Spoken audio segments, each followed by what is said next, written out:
오늘도 누군가의 말 한마디에 마음이 흔들리셨나요? 직장 상사의 날카로운 지적, 가족의 무심한 한마디, 친구의 농담 같은 비난. 우리는 하루에도 수십 번 타인의 말이라는 칼날에 베입니다. 그리고 그 상처는 쉽게 아물지 않습니다. 며칠이 지나도, 때로는 몇 년이 지나도 그 말들은 마음속에 흉터로 남아 우리를 괴롭힙니다. 부처님은 이미 2500년 전에 이렇게 말씀하셨습니다. 타인의 말은 바람과 같다. 바람이 불어도 뿌리가 깊은 나무는 쓰러지지 않는다. 오늘 저는 여러분과 함께 그 깊은 뿌리를 내리는 방법을 나누고자 합니다. 무엇을 들어도 흔들리지 않는 진정으로 자유로운 마음을 만드는 지혜 말입니다. 오늘의 말씀에 공감하신다면 구독과 좋아요 부탁드립니다. 그럼 시작하겠습니다. 왜 우리는 말에 상처받는가? 말이 아니라 해석이 문제입니다. 여러분, 저는 오랜 세월 사람들의 고민을 들어왔습니다. 그들이 가장 자주 하는 말이 있습니다. 스님, 저 사람이 저한테 이런 말을 했어요. 너무 상처받았어요. 그럴 때마다 저는 조용히 되묻습니다. 그 말 자체가 당신을 아프게 했습니까? 아니면 그 말을 받아들인 당신의 마음이 아픈 겁니까? 부처님은 이렇게 가르치셨습니다. 사람은 타인의 말에 고통받는 것이 아니다. 그 말에 의미를 부여하는 자신의 마음에 고통받는 것이다. 한번 생각해 보십시오. 누군가 여러분에게 요즘 피곤해 보이네요 라고 말했다고 가정해 봅시다. 어떤 사람은 그 말을 듣고 나를 걱정해 주는구나 하고 따뜻함을 느낍니다. 하지만 어떤 사람은 내가 형편없어 보인다는 거야? 하고 화가 납니다. 또 어떤 사람은 그냥 그렇구나 하고 아무런 감정도 느끼지 않습니다. 같은 말입니다. 하지만 결과는 완전히 다릅니다. 이것이 무엇을 의미할까요? 말 그 자체는 중립적이라는 것입니다. 그것을 도구로 만드는 것도 약으로 만드는 것도 우리 마음입니다. 예를 들어 봅시다. 직장에서 상사가 이번 프로젝트 진행 방식이 잘못된 것 같은데요 라고 말했습니다. 만약 여러분의 자아가 강하게 반응한다면 이런 생각들이 순식간에 머릿속을 가득 채웁니다. 나를 무시하는 거야? 내 능력을 부정하는 거야? 다른 사람들 앞에서 창피를 주는 거야? 그 순간 여러분은 더 이상 자유롭지 않습니다. 상사의 말 한마디가 여러분의 감정을 완전히 지배하게 된 것입니다. 부처님은 이런 상태를 외부 의존이라 부르셨습니다. 자신의 가치와 감정을 외부의 평가에 맡겨두는 것입니다. 바람이 어디서 불어올지 우리는 알 수 없습니다. 오늘은 따뜻한 바람이 불지만 내일은 차가운 바람이 불 수도 있습니다. 만약 여러분의 행복이 바람의 방향에 달려 있다면 여러분의 삶은 영원히 불안정할 수밖에 없습니다. 타인의 평가도 마찬가지입니다. 오늘 나를 칭찬하던 사람이 내일은 나를 비난할 수 있습니다. 어떤 사람에게 좋은 사람이 다른 사람에게는 나쁜 사람일 수 있습니다. 외부의 평가는 본질적으로 변덕스럽습니다. 그곳에 자신의 가치를 맡겨두는 것은 모래 위에 집을 짓는 것과 같습니다. 그렇다면 여러분은 이렇게 물으실 겁니다. 타인의 말은 진실인가요? 부처님은 단호하게 말씀하셨습니다. 타인의 말은 그 사람의 경험과 감정과 편견으로 만들어진 의견일 뿐이다. 그것이 당신이라는 존재의 본질을 정의할 수는 없다. 여러분을 비난하는 그 사람은 여러분의 과거를 전부 알고 있습니까? 여러분의 내면을 완벽하게 이해하고 있습니까? 여러분이 겪은 고통과 노력을 다 알고 있습니까? 답은 아니오입니다. 그렇다면 그 사람의 평가가 어떻게 여러분의 전부를 규정할 수 있겠습니까? 말 뒤에 숨은 고통을 보십시오. 여러분, 저는 젊은 시절 한 노스님께 이런 가르침을 받았습니다. 타인의 말에 마음을 빼앗기지 말라. 그 말 뒤에 숨은 상대의 고통을 보라.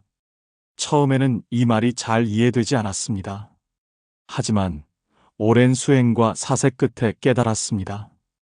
화를 내는 사람은 고통받고 있습니다. 그 사람 안에 분노가 있기 때문에 화를 냅니다. 평화로운 사람은 화를 낼 이유가 없습니다. 비난하는 사람은 불안합니다.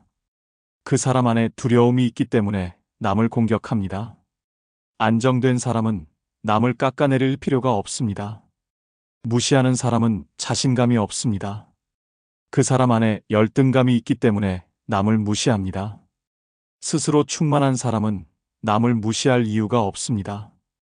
이것을 이해하는 순간 타인의 말은 더 이상 여러분을 향한 화살이 아닙니다. 그것은 그 사람의 내면에서 터져나온 비명입니다. 부처님의 제자 중에 아난다 존자가 있었습니다. 어느 날 마을 사람들이 아난다 존자를 향해 욕설을 퍼부었습니다. 거지 중놈들아! 일도 안 하고 구걸이나 하는 놈들. 아난다 존자는 부처님께 여쭈었습니다. 세존이시여, 저들의 말에 어떻게 대응해야 합니까? 부처님은 조용히 말씀하셨습니다. 아난다여, 저들이 욕하는 것은 그들 마음속에 욕이 있기 때문이다. 네가 그것을 받지 않으면 그 욕은 저들의 것으로 남는다. 연민을 가지고 바라보되 마음에 받아들이지는 말라. 여러분, 이것이 핵심입니다. 화를 내는 사람을 보면 그 사람의 화를 보지 마십시오. 그 화 뒤에 숨은 상처를 보십시오. 비난하는 사람을 보면 그 비난을 받지 마십시오. 그 비난 뒤에 숨은 두려움을 보십시오. 무시하는 사람을 보면 그 무시에 반응하지 마십시오. 그 무시 뒤에 숨은 공허함을 보십시오. 이렇게 볼 수 있을 때 여러분은 더 이상 그 말에 상처받지 않습니다. 오히려 그 사람을 이해하고 연민을 느끼게 됩니다. 한 여성 신도분이 제게 찾아오셨습니다. 시어머니가 늘 자신을 비난한다고 하소연하셨습니다. 며느리가 이것도 못해? 저것도 제대로 못해? 이런 말들이 날마다 이어진다고 했습니다. 저는 그분께 물었습니다. 시어머니는 평생 어떻게 사셨나요? 그분이 말씀하셨습니다. 시어머니는 가난한 집안에서 태어나 평생 고생만 하셨어요. 인정받아 본 적도 없고 늘 무시당하며 사셨죠. 저는 고개를 끄덕이며 말했습니다. 그렇습니다. 시어머니의 비난은 여러분을 향한 것이 아닙니다. 그것은 자신의 평생 상처가 터져나오는 것입니다. 인정받지 못한 삶의 아픔이 며느리를 통해 표현되는 것이지요. 그 여성 신도부는 눈물을 흘리셨습니다.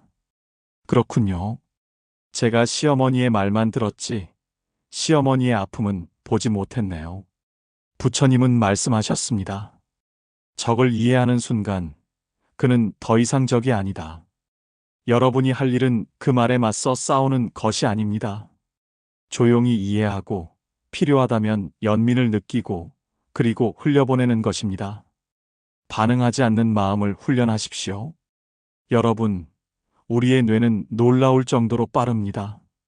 누군가 여러분에게 너 정말 형편없구나 라고 말하는 순간 0.1초 만에 귀가 소리를 감지합니다. 0.3초 만에 뇌가 말의 의미를 해석합니다. 0.5초 만에 감정이 폭발합니다. 1초 만에 신체 반응이 일어납니다. 3초 만에 반격하거나 방어하려는 충동이 일어납니다. 이 모든 과정이 의식적 사고보다 먼저 일어납니다. 부처님은 이것을 상응이라고 부르셨습니다. 자극을 받아 생각하고 반응하고 기억하는 마음의 연쇄 반응입니다. 문제는 이 자동 반응이 항상 우리에게 유리하게 작동하지 않는다는 것입니다. 그렇다면 우리는 이 자동 반응의 노예일 수밖에 없는 걸까요? 아닙니다. 부처님은 말씀하셨습니다. 반응의 순간에 깨어있는 자만이 자유로워질 수 있다. 여기서 깨어있다는 것은 무엇일까요? 그것은 바로 자각입니다. 일반적인 반응은 이렇습니다. 자극이 오면 즉시 감정이 일어나고 바로 행동합니다. 하지만 자각이 있는 반응은 다릅니다. 자극이 오면 잠시 멈추고 감정을 인식하고 선택을 한 다음 행동합니다. 이 짧은 멈춤의 순간이 모든 것을 바꿉니다. 한 청년이 저를 찾아왔습니다. 그는 회사에서 상사에게 자주 꾸중을 듣는다고 했습니다. 스님, 상사가 저한테 뭐라고 하면 자동으로 화가 나요. 참으려고 해도 안 돼요. 저는 그에게 이렇게 말했습니다. 참으려고 하지 마세요. 대신 관찰하세요. 관찰이요? 네. 다음에 상사가 뭐라고 하면 이렇게 해보세요. 첫째, 숨을 한 번 깊이 들이마십니다. 둘째, 마음속으로 말합니다. 아, 지금 화가 나고 있구나. 셋째, 그 화가 어디에 있는지 느껴봅니다. 가슴인가요? 얼굴인가요? 넷째, 그 감정을 조금 떨어져서 바라봅니다. 마치 하늘에 떠가는 구름을 바라보듯이요. 한 달 후, 그 청년이 다시 찾아왔습니다. 그의 얼굴이 한결 밝아져 있었습니다. 스님, 신기해요. 화가 나는 건 똑같은데 예전처럼 휘말리지 않게 됐어요. 화를 관찰하고 있으면 저절로 작아지더라고요. 부처님은 마음을 날씨에 비유하셨습니다.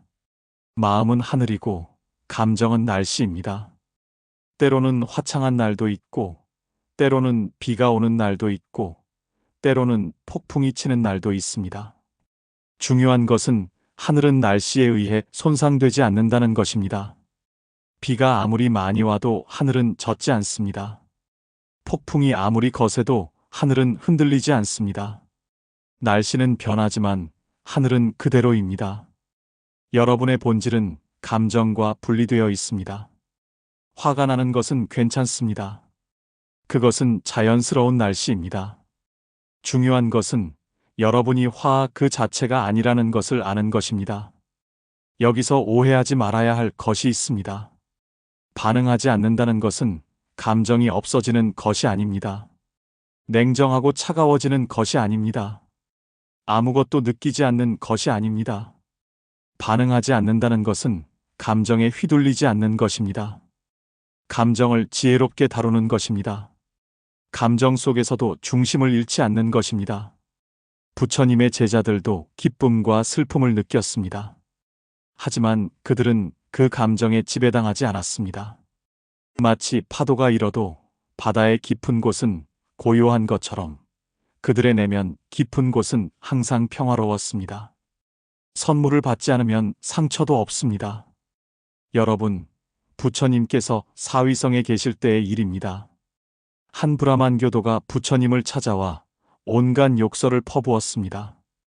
부처님께서 이단이라고, 사기꾼이라고, 무지한 사람들을 현혹한다고 말했습니다. 부처님은 조용히 그의 말을 들으셨습니다. 욕설이 끝나자 부처님은 조용히 물으셨습니다. 만약 누군가가 그대에게 선물을 가져왔는데 그대가 그것을 받지 않는다면 그 선물은 누구의 것이 되겠습니까? 브라만 교도가 대답했습니다. 그것은 가져온 사람의 것이 되겠지요. 부처님이 미소 지으며 말씀하셨습니다. 그렇습니다. 그대가 지금 나에게 욕설이라는 선물을 가져왔소. 하지만 나는 그것을 받지 않겠소. 그러니 그 욕설은 여전히 그대의 것이요. 이 이야기는 불교에서 가장 유명한 가르침 중 하나입니다. 받지 않는다는 것이 정확히 무엇을 의미할까요? 많은 사람들이 이렇게 오해합니다. 듣지 않기, 무시하기, 모른 척하기. 하지만 그것이 아닙니다. 부처님은 욕설을 들으셨습니다. 귀에 소리가 들어왔습니다. 하지만 마음에 받아들이지 않으셨습니다. 듣기와 받아들이기는 다릅니다. 들리는 것은 피동적이고 불가피합니다. 하지만 받아들이는 것은 능동적이고 선택입니다. 여러분은 듣는 것을 선택할 수 없지만 받아들이는 것은 선택할 수 있습니다. 그렇다면 어떻게 받지 않을 수 있을까요? 저는 오랜 세월 수행하며 세 가지 체를 만들었습니다. 첫 번째 체는 진실 여부 확인하기입니다. 말을 들으면 먼저 물어봅니다. 이것이 객관적 사실인가 아니면 주관적 의견인가? 이 사람이 나를 완전히 알고 하는 말인가? 이 말에 진실이 조금이라도 있는가? 만약 진실이 전혀 없다면 흘려보냅니다. 만약 진실이 조금 있다면 그 부분만 받아들입니다. 두 번째 채는 상대의 상태 파악하기입니다. 말의 내용보다 말하는 사람의 상태를 봅니다. 이 사람은 지금 화가 나 있는가? 이 사람은 지금 불안한가? 이 사람은 지금 질투하고 있는가? 만약 상대가 감정적 상태라면 그 말은 사실보다는 감정의 표현입니다. 세 번째 채는 나에 대한 확신 점검하기입니다. 마지막으로 내면을 봅니다.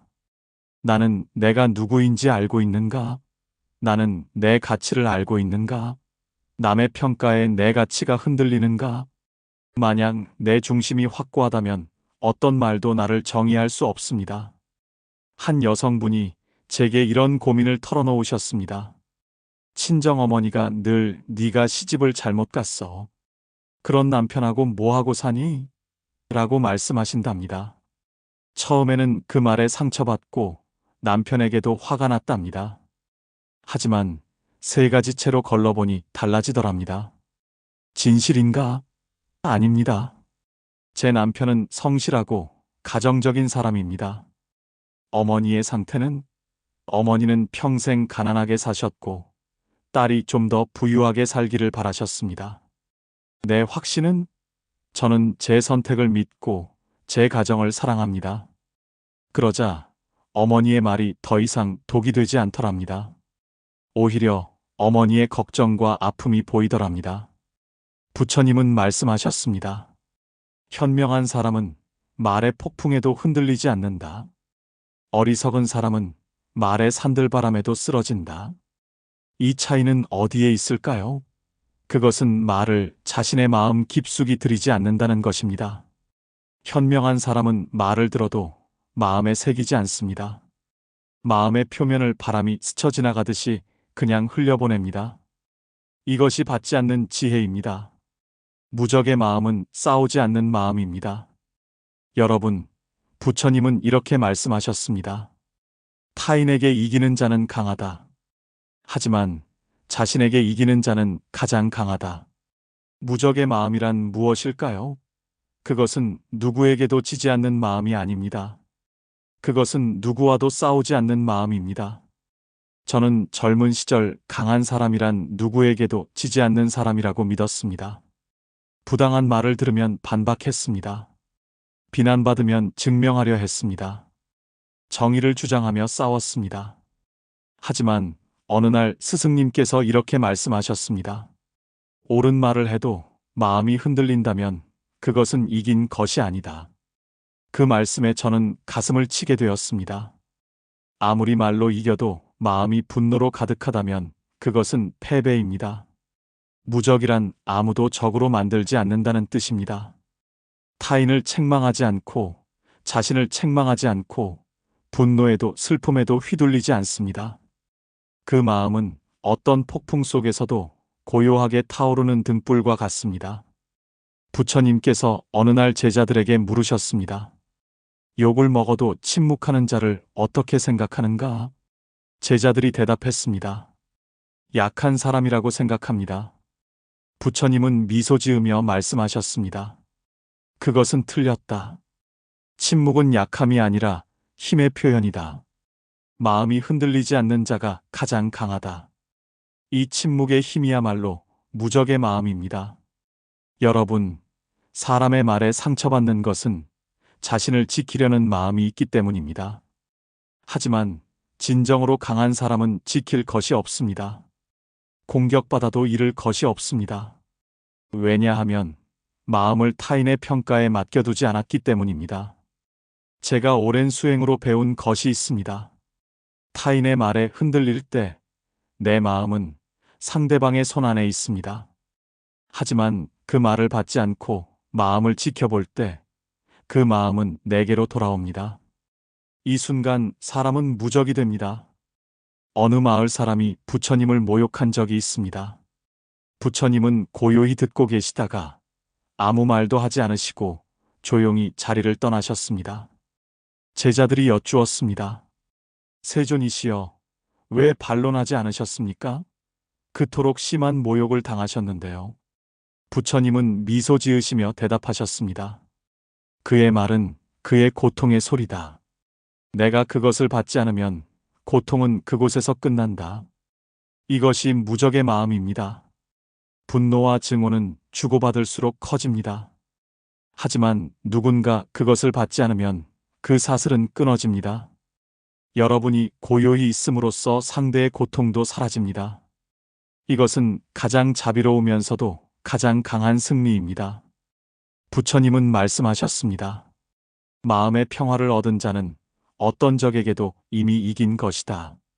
무적의 마음이란 화를 내지 않는 마음도 감정이 없는 마음도 아닙니다. 그것은 모든 것을 이해한 뒤에 고요히 받아들이는 마음입니다. 바람이 불면 바람에 맡기고, 비가 오면 비를 받아들이고, 어떤 말에도 그저 미소 지을 수 있습니다. 이런 경지에 선 사람은 더 이상 어떤 것에도 지배당하지 않습니다. 여러분의 마음이 고요해질수록 타인의 말은 여러분에게 닿지 않습니다. 그것은 둔감해진 것이 아닙니다. 마음이 성숙해진 것입니다. 무엇을 들어도 평온할 수 있는 사람, 그 사람은 자신의 내면에서 평화를 찾은 사람입니다. 부처님의 가르침 중에 이런 말씀이 있습니다. 분노에 분노로 맞서면 다툼은 계속된다. 분노에 고요함으로 답하면 다툼은 끝난다. 여러분이 고요함을 선택할 때마다 그 자리에 작은 평화가 싹 틉니다. 무적의 마음이란 세상에 평화를 퍼뜨리는 첫걸음입니다.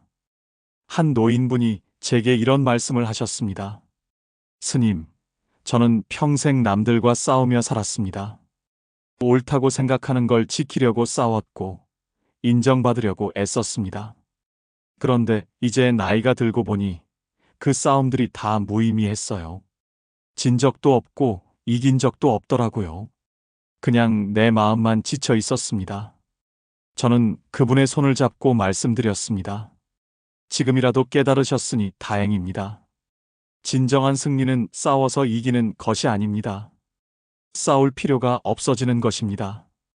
그분의 눈에 눈물이 고였습니다. 여러분, 무적의 마음을 가진다는 것은 세상을 등지는 것이 아닙니다. 세상 한가운데 서되 그 어떤 것에도 흔들리지 않는 것입니다. 나무는 바람에 흔들립니다. 하지만 뿌리는 흔들리지 않습니다. 여러분도 마찬가지입니다. 감정은 흔들려도 괜찮습니다. 하지만 여러분의 중심, 여러분의 본질만은 흔들리지 않아야 합니다. 그것이 무적의 마음입니다. 여러분, 오늘 우리는 무적의 마음을 만드는 법을 함께 나누었습니다. 첫째, 타인의 말은 바람과 같습니다. 그것을 받지 않으면 상처가 되지 않습니다. 둘째, 말 뒤에 숨은 고통을 보십시오. 화내는 사람은 고통받고 있고 비난하는 사람은 불안합니다. 셋째, 반응하는 순간에 깨어 있으십시오. 감정을 관찰하면 감정에 휘둘리지 않습니다. 넷째, 선물을 받지 않듯이 악의적인 말도 받지 마십시오. 받지 않으면 그것은 상대방의 것으로 남습니다. 다섯째, 무적의 마음은 싸우지 않는 마음입니다. 진정한 승리는 적을 만들지 않는 것입니다. 부처님은 마지막으로 이렇게 말씀하셨습니다. 타인을 변화시킬 수는 없다. 하지만 자신의 마음을 변화시키는 것은 누구나 할 수 있다. 여러분, 세상을 바꿀 수는 없습니다. 하지만 세상을 바라보는 여러분의 마음은 바꿀 수 있습니다. 분노에 고요함으로 답하고, 비난에 미소로 답하고, 증오에 자비로 답하십시오. 그 순간 여러분은 이미 무적의 마음을 가진 것입니다. 오늘부터 연습해 보십시오. 누군가 여러분에게 상처 주는 말을 하거든 잠시 멈추고 숨을 깊이 들이마시십시오. 그리고 마음속으로 말해 보십시오. 이것은 바람이다. 나는 이 바람을 받지 않겠다. 이 사람도 고통받고 있구나. 나는 이해하고 흘려보내겠다. 나는 내가 누구인지 안다. 타인의 말이 나를 정의하지 못한다. 처음에는 어려울 것입니다. 오랜 습관을 바꾸는 일은 쉽지 않습니다. 하지만 조금씩 하루에 한 번씩만이라도 연습하십시오. 어느 날 여러분은 깨닫게 될 것입니다. 타인의 말이 더 이상 여러분을 흔들지 못한다는 것을요. 그날이 오면 여러분은 진정한 자유를 맛보게 될 것입니다. 부처님의 평화가 여러분과 함께 하시길 기원합니다. 오늘 말씀이 여러분의 마음에 작은 평화를 심었기를 바랍니다. 구독과 좋아요로 응원해 주시면 더 많은 부처님의 지혜를 나눌 수 있습니다. 고맙습니다. 오늘도 고요한 하루 되십시오.